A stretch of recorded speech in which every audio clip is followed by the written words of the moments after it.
Hello student, চলে আসছি আমরা নেক্সট ক্লাস। আজকে আমরা নট গেট সম্বন্ধে বলবো, কিভাবে ট্রুথ টেবিলটা আঁকবো এবং ছবিটা আঁকবো দেখিয়ে দিচ্ছি, তোমরা দেখে নাও। নট গেট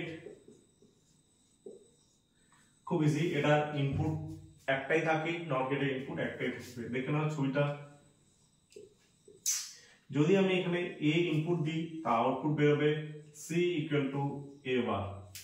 বোঝা গেল কি? যদি a ইনপুট দিই তা আউটপুট বেরোবে c ইকুয়াল টু a বার। তো এখানে ট্রুথ টেবিলটা আমি করে দিচ্ছি। যেহেতু একটাই ইনপুট আছে তাহলে হয় 0 হতে পারে কিংবা 1 হতে পারে। ইনপুট কি হতে পারে? 0 হতে পারে কিংবা 1 হতে পারে। তাহলে এই আউটপুটটা কি করে বেরোবে এই ছবিটা আমি দেখিয়ে দিচ্ছি।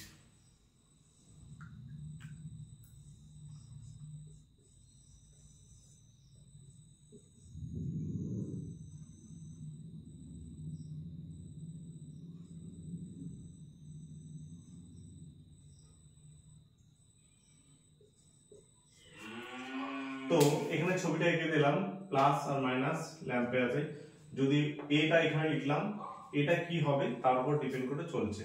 তো আমার ফার্স্ট এ হচ্ছে 0, অর্থাৎ কি এটার মধ্যে টাচ করব না। কি বললাম?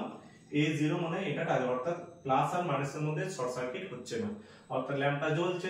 তার মানে যদি 0 থাকে তাহলে হবে 1। আবার এই ইনপুটটার মধ্যে কি আছে? 1 আছে, অর্থাৎ এটা আমি টাচ করে দিচ্ছি, অর্থাৎ প্লাসে মাইনাসে শর্ট সার্কিট হয়ে যাচ্ছে, অতএব ল্যাম্পটা জ্বলবে না, অর্থাৎ আউটপুট কি হবে? 0।